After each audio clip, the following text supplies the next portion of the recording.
Assalamu alaikum everyone, my name is Usman Malik, and our session is about writing, language and memory, and our guests today are Mehvash, Amin and Aamer Hussein. I'm going to do a quick introduction of Aamer Hussein and Mehvash. Aamer Hussein bhai does not need any introduction. He is one of our grand masters of literature from South Asia. That's how I like to think of him. And he has spent an entire lifetime teaching, writing, and basically living the literary life. He's a novelist, a short fiction writer, a reviewer, and an educationist and a mentor to a lot of writers from this region. Mehvash Amin is a Pushcart-nominated poet and the editor of the LLF Review magazine. And I am honored to have both of these folks here. And I'm sort of going to be your informal moderator today. But I promise we will try to keep it more of a bilingual conversation. So, the title of the conversation is Writing, Language and Memory. And I realized that it was actually in reverse order. Memory almost always comes first. Language follows, and writing comes after. So I'd like to start a conversation with something about memory. And Aamer bhai's book is titled Restless, instead of an autobiography. So would you like to tell us, Aamer bhai, if this is an autobiography, autofiction, an unreliable narrator's encapsulation of his life, or more? I think you've got all those elements there. The first several pieces in the book are pure memoir, if there's any such thing. They are recollections of people I knew, recollections of moments in my life, very often written quite close to the time I'm writing about, occasionally set in the past. There's a central section which consists of short stories that are inspired by moments in my life, but they've been freely narrated with incidents changed, names changed and transformed, etc., etc. There are travel accounts, and towards the end there are what you might call factual accounts of the pandemic and lockdown in England. Having said which, I think the narrator, all the pieces, is a construct, because how do we remember exactly how we felt in any particular moment? And I think that binds together the sections that are autobiographical, that are based on dates and chronologies the way I can remember them, those that are freely rearranged in terms of time and sequence and composite characters, and pieces that are written very close to the time that I'm writing about as well, like travel pieces. So, you know, some of us have thought of this idea that all art is an exercise in vanity. If that is true, a memoir must be a practice in vanity as well. Well, that's why I never wanted to write an autobiography. I was persuaded by more than one person, a Kashmiri novelist Mirza Wahid, and my publisher, editor, and friend Shahbano Alvi in Karachi, that I should put together at least those pieces about my life that I had written and add to them salient pieces which told at least the story of my life as a writer, and maybe the story of my life as an expatriate as well as a migrant. I did it quite unwillingly, but as I was putting together the pieces, particularly those pieces which memorialize people I have loved, like Han Suyin, a great writer from China, I realized that I was getting used to the task and that there was much to be said about recollecting, much to be said about memorializing, much to be said about remembering and transcribing those memories. I do have one observation about the beginning of the book, where you meet this, I believe, Japanese-British girl, Naoko. Yes. And you say, I wrote poems about Naoko, and please forgive my butchering of the Japanese. She's not Japanese-British, she was Japanese from Tokyo. Japanese from Tokyo. Yeah. So you must butcher my pronunciation of her name. I do not speak Japanese. You say, I wrote poems about Naoko because I needed someone to write poems about. I'd like you to talk about that. Oh, that's very true. That's exactly as I remember it, and it isn't a false memory. I needed a love object. I mean, I was 15 years old, 15 years and 4 months old, I think. And this was this, exquisite Japanese. And she felt like the right person to write songs about, as it were. The answer is as simple as that. So it was a coming-of-age love affair with both a girl who was an object, but also poetry. Yes, but that was followed soon after by another one. Is the Korean girl not in this one? That was the first real love. But that's the line that stood out. But all those loves are kind of unsuccessful. They all smash like glass. So Mehvash, did you have any reading of that particular part of the book? I was very curious as to what you thought as a different reader. Which particular part, sorry? Of the beginning where Aamer Saab talks about his early loves. I think and it's Restless. I think it's a title can you story, hear me? Restless. I found that little piece very poignant, and also some of the, how so much information, that you have access to, and then there are all these people that you meet, and all these young loves of your life, and these places that you go to, and there's Earl's Court, which I know well, and there's Exhibition Road, there's this, this flat there, and there's what I felt about that chapter, was that there was a sudden, not a sudden, because that's how it starts off, an acceleration of pace. And then I thought it would follow suit in the same way the rest of the chapters. That's when I realized, because I didn't want to read anything about the book till I had actually read it. So that's when I realized that how you have taken translations of your own short stories, how you have taken bits of traveling sort of memoirs, and how you have, how the pace kind of shifts from a very accelerated and exciting kind of pace to something which becomes very reflective later on also. Well, this is the end of one's teens, really. I mean, I grew up when I was 16 or 17 years old. But did you write that bit, when did you write that first chapter? I wrote this piece in 2010, and I want to tell you a story about it. Granta was doing an issue on Pakistan. They wanted me to write a story about Pakistan. I said, I'm sorry, I don't write about Pakistan very much at all because I don't live there. And they said, what if we pay you £1 a word? And I said, yes, but what shall I write? So they said, what about writing about your arrival in London? So I wrote this. And when I wrote it, though every fact is as true as I can make it, I did write it like I write short stories. Yeah. It's exactly that way. But it was my first exercise in trying to use non-fictional elements or non-fictional narrative in the shape and the form of a short story. Okay. But another thing that I would just like to sort of... and I've never been paid that much for a story again. Good for you. So we all appreciate that as writers. So the other piece that I really loved was your travel piece when you went to Palestine. Yeah. And I would just, if I can, read a little bit about, or just even explain, how much that piece meant to me. As somebody who's also, I don't know, other people might be also, but very, very caught up with Palestinian affairs and affairs of Palestine. And one imagery which I'm going to borrow from you in one of my poems is how over a street in Jerusalem, how they used to throwing detritus down, and there's a kind of a net which... Hebron, Al-Khalil. Hebron. So they throw detritus, excreta, all kinds of things, and he put it so beautifully that it's like some giant installation by a mad artist.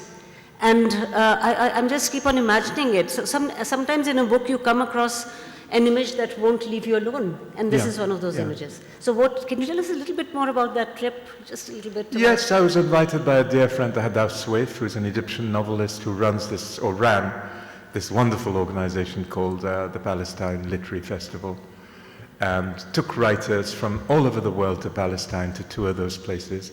We went through barriers, we did everything that Palestinians have to go through to cross from one town to another. We had to cross bits of Israel like aliens. Going from one town to another took 4 times as long as it would take an Israeli. And when I came back, I felt I had to write about it. I didn't have to be asked. It just came through. Luckily, by 2012, I had been asked by Dawn to do a 3-monthly column. And this seemed just the right thing to do. That was a great exercise in being able to construct a narrative persona that was non-fiction. Yeah.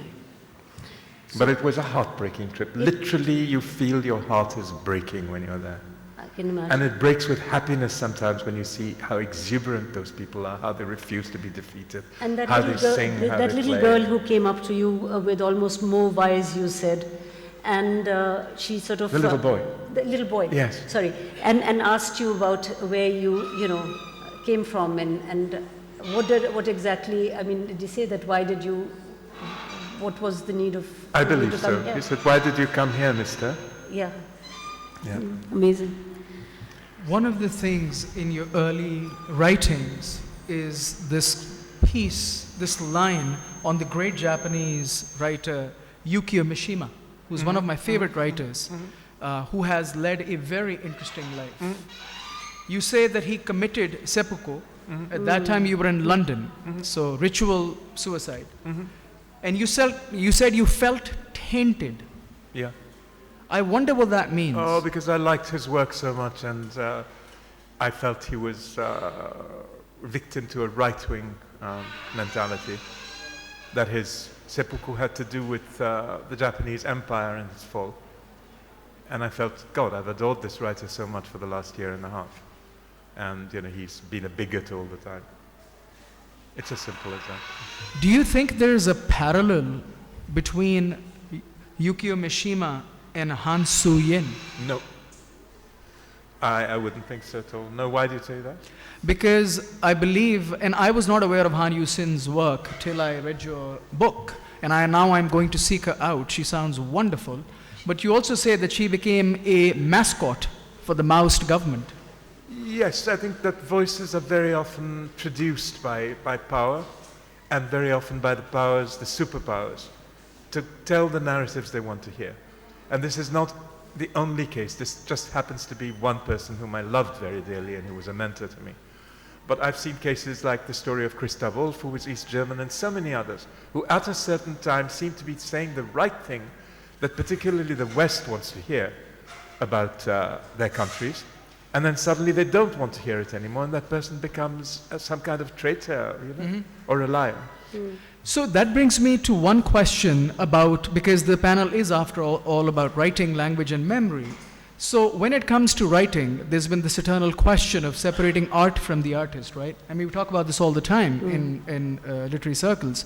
So should I, someone who really loved Yukio Mishima's work and his stories, should I view him as a person who became a right-wing mouthpiece, or should I still view him as an artist whom I loved when I first got into the field? I think that's your choice, but I think when you're 17, you have very different ideals. Remember, this was a time of Vietnam and many, many other injustices in the world. There was apartheid, there was the wall in Germany, etc., etc. So we were angry, we were young and angry. And I wasn't a writer, I was a teenager. Could I ask you something? Sure. Which is about when you write fiction and you write like these little monographs as well and all kinds of things. But in your book, as I went along, I found that you are very concerned with chronology, not chronology, dates, the calendar. Is that, and keeping your journal. And then finally, at some point, you stopped writing that journal. Yes. And then you wonder whether it is, what you're writing is just, is it something that you have actually experienced at some, not in those exact words, but I've got it here. But is it, you say, was I writing fiction or an account of my own life? Which story is that in? Well, somewhere in the center, somewhere. Yeah. This is a question that often occurs to one, I think. But when you used to write a journal, Yeah. was that for factual, sort of for fact checking? Or I was believe so, yes. Okay. It became so. Once I started publishing it with the fact-checking. And then when it became something like an autobiography, which was, you said that you write, do that fact-checking mostly for fiction. No, for non-fiction. For non-fiction. Sorry, absolutely and exclusively Okay, for okay. non-fiction. And the rest you sort of... Absolutely, it's free. Yeah. Even if it's semi-fiction or what you call autofiction, I don't really respect the timeline at all. If you say, I had hoped to follow some kind of sequence, but perhaps I've only recalled the past as a dream with no dates. Mm-hmm. So that also, I mean, I feel there's a lot of thing towards veracity. You know, the question that we were talking about earlier, Usman, which you can perhaps ask. So we were talking about this idea of the unreliable narrator in fiction and literature. And so that comes to the question of memory being a many fractured thing. And so if someone is writing a memoir, would you be an unreliable narrator of your own life? I don't think so. I mean, not in my case. I think that I'm a narrator who's a constructed narrator because, as I said earlier, I have to recreate feelings. But when you read to me some of the feelings that I had about poetry and so on at the age of 17, they're as alive to me as they were then. So, but in other cases, for example, where I've written about a moment where I might be dwelling on disorientation or displacement or alienation, obviously I can't remember the exact moment that I was feeling that way unless I put it down in a diary, and in many cases I had done. So, you know, that's very interesting. Proust talks about In Search of Lost Time, he talks about this idea that when we capture something as it happens, it loses color. But if you pass it through a lens of nostalgia or memory, it suddenly comes alive. I wonder how that has, or something along that line has influenced you or made your memoir richer because you were writing it at a later point in your life? No, because as I said, the memoir is fragmented in itself. There are pieces that are written very close to the time in which I wrote them, like the piece about Palestine and many others, the piece about the lockdown. There are pieces that are written from recollection, and there are pieces that are entirely fictionalized. So, no, I think that actually trying to claim the veracity of those moments was, for me, an exercise in truth-telling to myself. It didn't lose color, it gains color, in fact, I think. That's a different kind of color. That's a wonderful answer. Mehvash, do you have another one?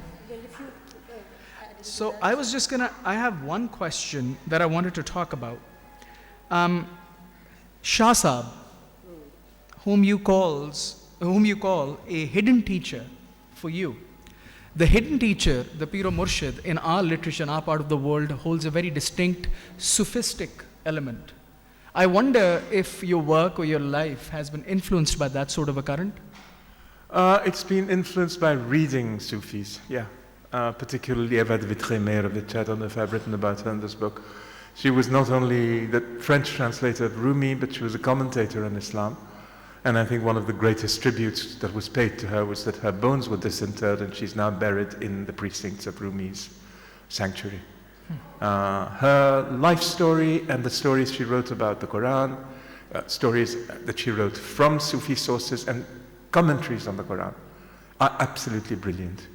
And this is a woman who became Muslim at the age of 40 and till the age of 90 practiced and preached a very benign, very benevolent form of Sufistic Islam, but an Islam that refused to remove itself, it's a Sufism that refused to remove itself from Islam. She didn't go for the heterodoxy of Sufism. She believed it ought to be rooted in Quranic practice and prayer. So yeah, that's one of my mentors, I'd say. Absolutely. Thank you. That's a great answer. Mehvash? So I actually wanted to ask you about, I looked at it when I read your novel. It was so. I mean your autobiography. My funny book. Your book. My genre bender. Yes, and there's a lady here who's sitting here, and I'd only half read the book when I met her, and I told her how exciting it was. She's right here, and but as I move along it, I mean, I see that you've also some pieces of the narration are obviously you, but transposed into fiction. I don't know if that's true or not. Well, once I transpose myself into fiction, it's not obviously me. No, because it's part of this book. Yeah. Only because it's part of this Because book. I've borrowed moments from my life. It's more about moments. And I can give you an example. Sorry to interrupt, but just to give you examples from those stories. If you take something like A Convalescence that's actually based on my lying on my back and fantasizing with all those painkillers. But the other story that's called What Is Saved, which I've chosen as the title story of my next collection, is pretty removed from many things that were happening in my life. It is close to events. I'll give you a central example in that a character called Sarah, who's a composite of several of my friends. I don't have a friend who's an art historian, for example, goes with the narrator. I think he's called Murad in that story. Murad. Yeah. They go to an exhibition where they see these very, very, very vivid paintings. I first wrote that story in Urdu. It was called Zindagi Se Pehle. So this painting is actually called Zindagi Se Pehle. And that exhibition was entirely invented. It was inspired by going to see an exhibition by Lee Krasner, who is an American painter who painted a lot during the various wars that America indulged in. But none of the paintings is actually based on hers. Okay. Later on, a very close friend and sometimes collaborator of mine called Alev Adil, who's a Cypriot Turk, told me actually this was more inspired by something we had seen 4 years ago, which was an exhibition by a friend of mine called Et El Adnan. Because the place where I located the exhibition was not the Barbican where I went to the Lee Krasner exhibition, but the Serpentine Gallery where Okay. So you see, your imagination fuses these things. And I think it's like painting from life and painting from memory. So stories can change those things entirely and completely. But some factual things remain, Yes. I mean, as if they It's might life be part of your experience life. rather Yeah. than factual, I think. Yeah. Yes, and so what is also very interesting about the book is that he writes, I'm sure you found it interesting too, a lot about literary festivals, the various ones that he's rendered, and so many of people that who are sitting here are mentioned in his book, and you are, and Shanaz is, and it's quite fascinating to have that gallery of people, I mean, and to come across them in your book as well. And the other person is Taha, who I know him quite well. He's from Karachi, but I do know him. And you didn't use his last name, but Taha Keher, right? Yeah. And so that all that about literary festivals is also, I think, very interesting. And then you've been to many in India as well as Palestine, as well as Pakistan. And so can you tell us That was in part my editor's choice. She thought would give color and life to the book and give a narrative arc to it. Okay. I think if it had been up to me, it would have been a smaller book. But I didn't let her include anything that was actually not something I wanted in there, or something that I would not have wanted. Right. So, by necessity of being a memoirist, do you become an archivist as well?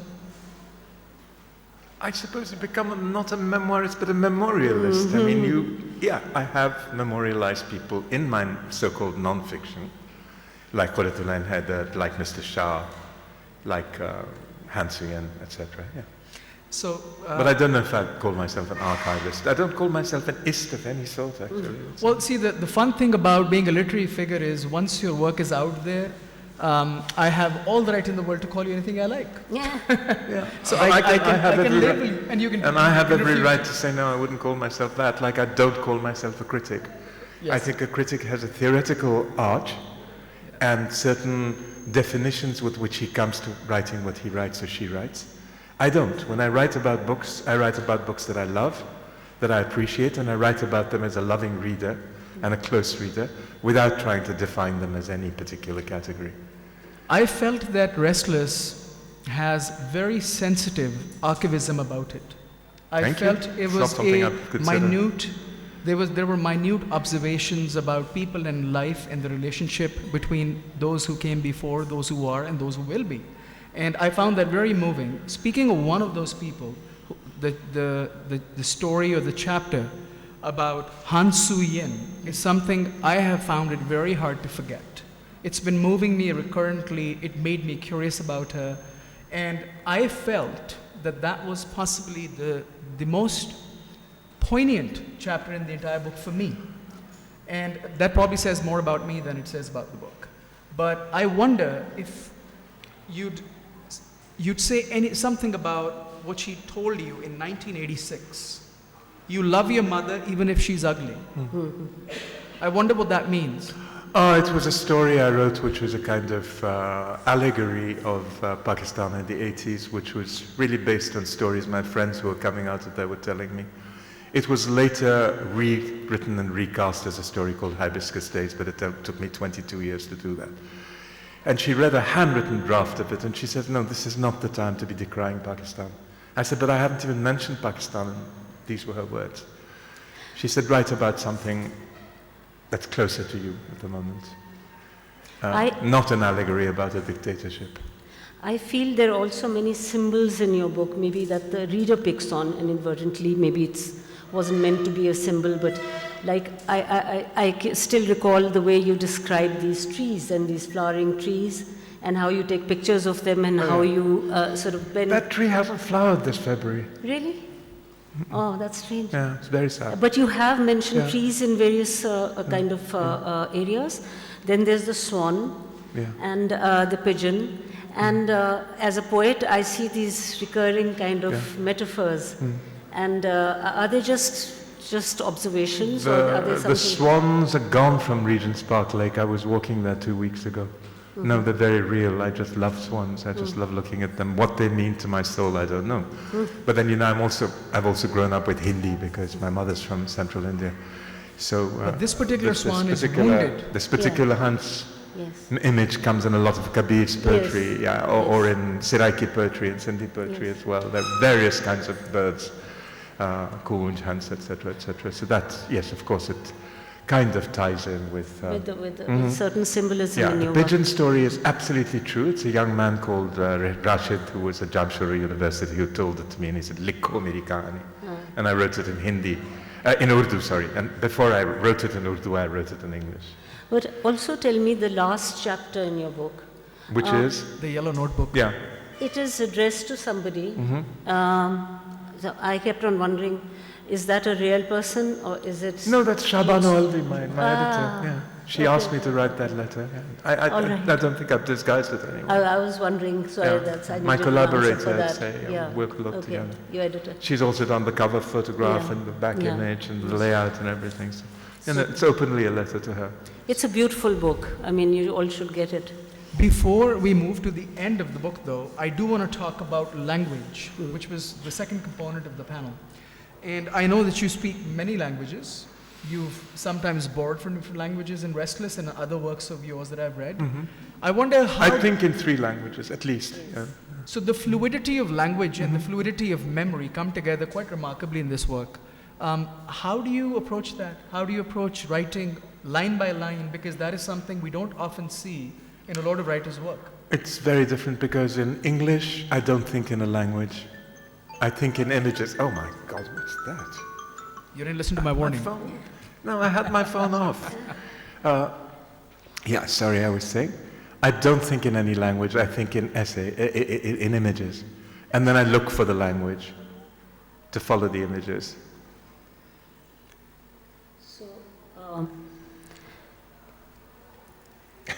So, as regards language... Interruptions from real life. So in Urdu, I would look for the word. Yeah. In Urdu, I would reach into the air and look for a word, and that's when I realized I do not think in a language, because when I wrote in Urdu, I was thinking in Urdu. But you did say that, but somebody remarked on your work that, that it seems that you are more fluent in Urdu as opposed to English, and you felt that it was the other way around. Did anybody say that? Yeah. Really? I'm paraphrasing, so I'm a very bad, I mean, I just read it last night. Yes, somebody said that you, and you said it's the opposite, that you are actually, English comes more easily to you, but Urdu is something that, I mean, you tried very deliberately to sort of, and also somebody else says at another point, that the only, that writers who are bilingual they are very pertinent in today's world. Yeah, I think real bilingualism is quite different from what I am. But what I'd say is that though I have had English as my first language of education from the age of 5, and probably spoke Urdu quite badly as a child, I always heard it. My parents mostly spoke English to each other. But it was around. It was around. And then there was a lot of love of poetry and so on in the house. Mostly Urdu speaking, also Persian speaking. So I heard that a lot when I went to my grandmother's home for holidays, etc. And also Urdu. But I was not effectively bilingual as a speaker till much later. But also you love Urdu music, right? That's right. That's a good question. Yeah. That's a good observation. I loved Urdu music. And I probably came to studying Urdu from my love of Urdu poetry. Sung poetry. Amazing. You want to ask? So again, speaking of language, I jotted down a bunch of lines that I really liked. One of them is kind of akin to something I heard from someone a long time ago. I once heard migration is self-exile, and you say migration is like a death and living elsewhere a second birth. I would love to hear your thoughts about that. Well, I mean, again, it's very literal, my answer. I wish I could make huge, sweeping philosophical statements. I moved from Pakistan to study in India for a year and a half at some point, at the age of 13, because my uncle taught there. And that was leaving behind a city that I never knew I would never live in again as a youngster. And then coming to England was in a sense a kind of second birth, because it was something so completely new. But with even more than a second birth, if I think about it now, it's like recovering from cancer or from a disease. You know, that suddenly you find you have a life and you thought you didn't have one. So that's actually what you talk about later on in the book as well, the cancer diagnosis and the...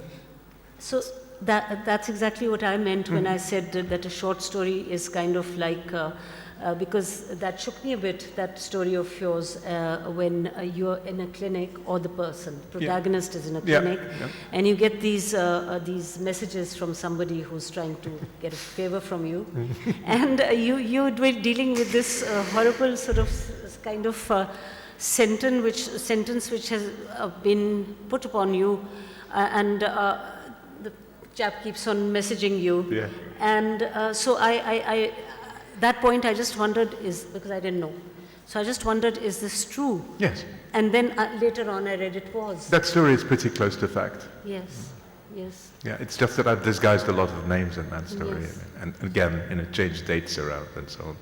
Yeah, that's but true. But I've outlived the sentence, so yeah. it was meant to be 2 to 3 years, and it's going to be 3 years in June, so I'm still here. I'd like to return to that idea of migration like a death. I wonder, so when we disown a language or a language disowns us, is that also a kind of death?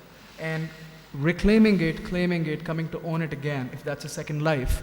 And it does seem like that you came to Urdu, returned to Urdu again after a long time. And so was Zindagi that... se pehle maut was the actual title of the painting in the story. Yeah. So did it feel like that? Did it feel like losing a part of yourself when you lost language? Yes, I think never having had a part of myself. I think not having had perfect control of Urdu felt like not having total control of myself, as if there was a whole hidden language that I didn't listen to closely enough. Yeah. Basically, this has been revealed that it was Shabano. Sorry. I would gather my scattered memories and revelations. Many of these aren't here.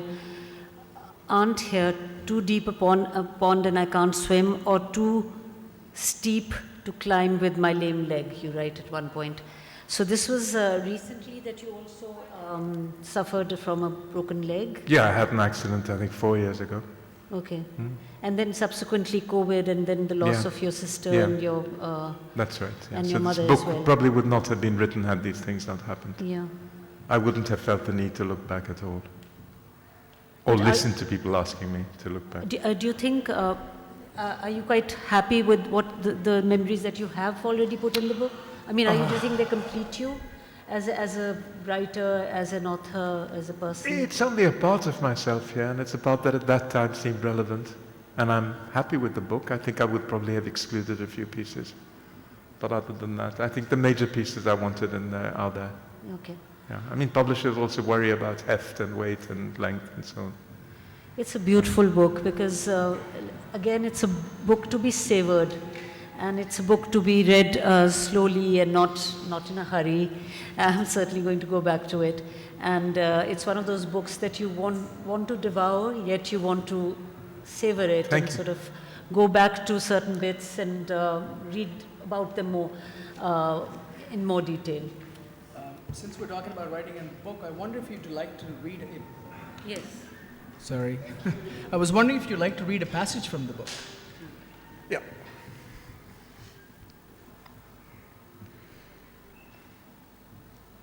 I like to read passages that make me smile. So. Sorry, this is unplanned. So. A convalescence. 1. Rashid has been adopted by a pigeon. It flew into his hostel room in Jamshoro at dawn and just stayed on. When he came home from classes, it was gone. When he came back from dinner, it was back. His roommates don't like it. They want to chase it away, but it won't go. He's placed a clay bowl for it in a niche in the wall by a skylight. He's videoed himself with the pigeon flapping on his shoulder, perching on his head, eating from the palm of his hand. 2. I was also befriended by a bird last year, a swan. As I walked through Regent's Park one August afternoon, it was lying on the edge of the lake, surrounded by tourists with cameras. Was it ill, I wondered? They moved away. The swan shuddered, spread its wings slowly, and began to dance, a languid, elegant performance. I took a series of photographs. It seemed to know I was enthralled. Then it slid into the water and moved away on the lake, making sure I was following. I curved my body and kept on snapping. I showed it to my friend and publisher. I showed my friend and publisher my swan photographs when I was in Karachi last September. She said, "Now, why couldn't you have done these before we sent your book to press?" I never saw my swan again, but in January this year, Shabano, her brother Omar, and I were in Windsor on a cold, cold day, and we saw the swans on the river and the dove-grey lights, scores of them flocking around us. As always, I wondered why the swans stayed on in winter, were their wings clipped? Had they memories of even colder climates, or had they forgotten their way home? We took dozens of photographs.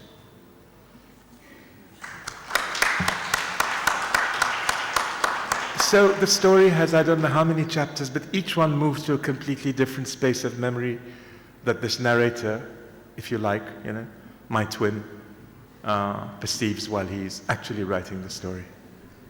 So the memories are as they're being lived when he writes them, and sometimes it's about the present. Wonderful. I think, unless you have something to say, we should I have one last question. Yeah. I promise, and I'll shut up right after. We may not have that many questions, so if there aren't many, then we can come back to both of you and you can fill the time, because I'm not leaving here until the time's up. So thank you for that reading. That was wonderful. There's a chapter that you label, I also found that very moving, "For they shall come home." And there's a line in that, "The sea is tomorrow's promise." It really stuck out to me. Yeah, to me The too. sea is tomorrow's promise. And I made a note to myself, places we pass merge into an ideal, a platonic future ideal that calls us longing. I wonder what that means to you, the sea is tomorrow's promise. Oh, that's always my desire, to go to Karachi or any place that looks like Karachi. It's particularly the Arabian Sea that I love, So even in the Gulf, for example, if I were to go to Bombay, I would feel that sea is splendid. So I've been... I long for that, but actually the literal meaning is I want to go there. The symbolic, if you like, meaning is that I love the sea as an abstraction. I've been very politely reminded we have 10 minutes left, so I'll open the panel to questions if anyone has any pressing questions. Please ask.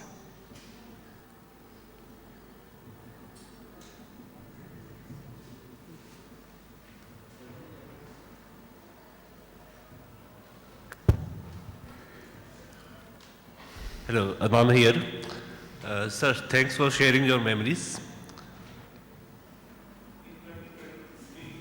Recently, Amin won her Nobel Prize for writing truthful memoirs. Do you think that in writing memoirs, writers have to compromise on their privacy? Because humans are instinctively very concerned about private affairs. Do we need to violate our privacy in order to write a memoir?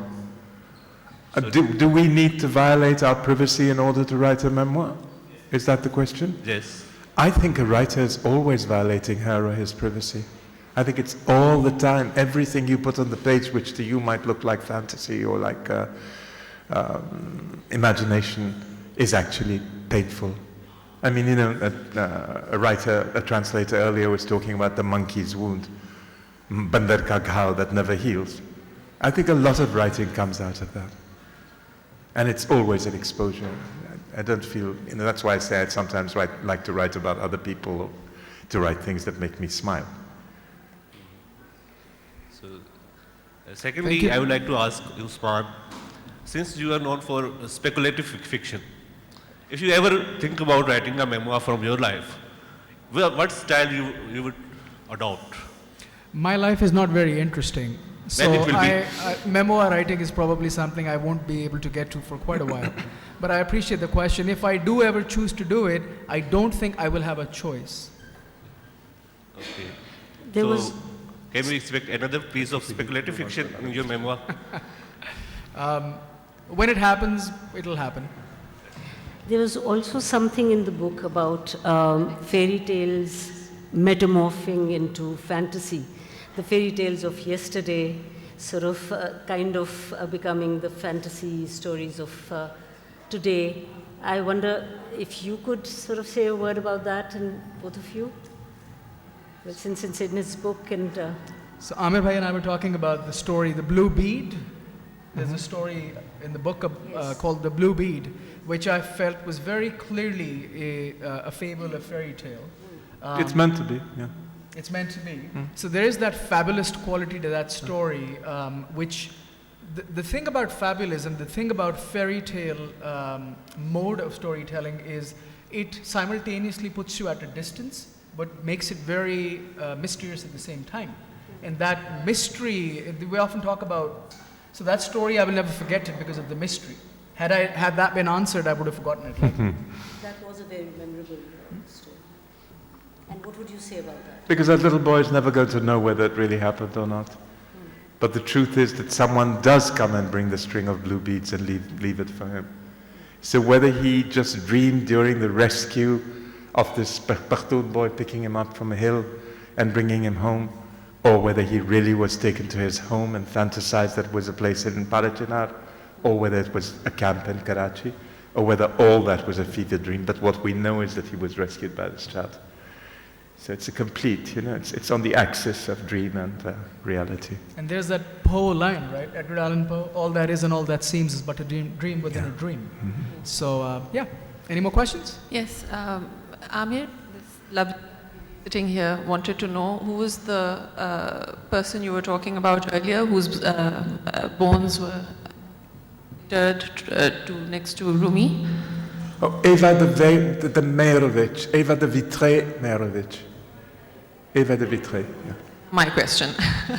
I've always been interested by how writers are able to take completely mundane things from their lives, because Usman saying that his life is not interesting enough to write a memoir about it made me sort of think back to that. And then sort of writing that in a way in which it's worth reading for somebody else, what could be a very regular lived experience for the author. Something is sort of instilled in that experience, which makes it worth reading for somebody else, right? How do you do that with your work? I mean, one uses the word wound too easily perhaps, but it's also joy, or perhaps also just a feeling that inspires you. And you know, you do translate your own feelings into fiction as well, or into other forms of art, into music. So why not write about something that has actually moved you the way it was? And most memoirs, as opposed to autobiographies, which can be dull chronicles of people writing about their successes in late life, and they're often politicians or scientists or someone. Whereas memoirs are really very often about your mother, your brother, somebody you loved, a teacher, a time spent in a certain place. And I think it's like saying, you know, I despise realist painting or representative painting, I can only do abstracts. They're both valid forms. And I love Impressionism, for example. That's very often based on real places and so on and so forth, but it transforms them by its colors and its use of the palette and so on. If I may, I'd like to add on something to that, which I wanted to talk about we don't have enough time, but I'd like to read out this line from George Saunders, who writes some great short fiction. He talks about this. And the line is, the resistance in the stories is quiet at a slant and comes from perhaps the most radical idea of all, that every human being is worthy of attention and that the origins of every good and evil capability of the universe may be found by observing a single, even very humble person and the turnings of his or her mind. See, that unites fiction and non-fiction.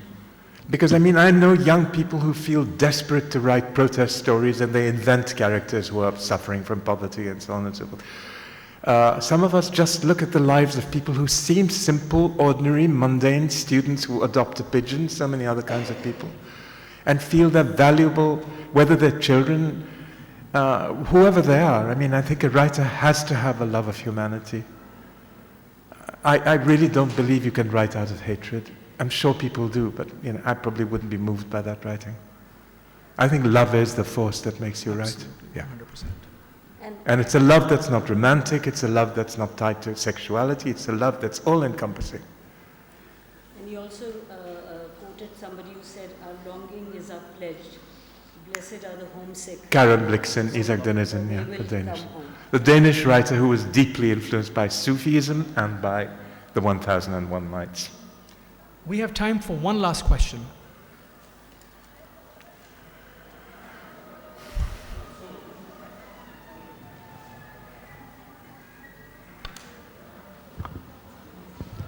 You once mentioned a legendary Urdu writer Quratullah and Haider asked you, Mia, tum Urdu mein bhi likhte ho? Then you switched to Urdu and you wrote some stories in Urdu also. So how was that switch from English to Urdu as a creator, as a creative process? I think I was trying to talk about it earlier. It was quite spontaneous. It was a poet friend of mine, Fatma Hassan, who said, "Tum bol lete ho achhi to likh bhi lo." So I just sat down and tried to experiment. And she said, "Write the way that you speak." I could not write the way I spoke because my brain is actually full of Persian poetry. I sometimes think in Persian poetry, and sometimes in Urdu, and sometimes in Hindi, Malvi. And so I was using all those elements, and it was not the language I spoke at home. And this is what had frightened me. In that essay that you're talking about, I actually speak about this, that there were these frightening palaces, mountains, hills, and everything that was Urdu, which carried with it echoes of Arabic, echoes of Persian, echoes of Hindi, echoes of Sanskrit, etc., etc. Whereas English to me was just my, my back garden, with very common flowers in it. Yeah. I think with that, we bring our session to a conclusion. Thank you, Aamer Bhai. Thank you, Mehvash, for doing this wonderful session. I feel sorry for all of us that we ran out of time and we were not able to talk about form and short fiction, but that's a panel for another time. And one last plug, I do have a panel on Argentinian fiction and narratives of the unusual in about 5 minutes. You're more than welcome to it. Thank you, guys. Thank you, Aamer Bhai. Thank you. Questions make the writer.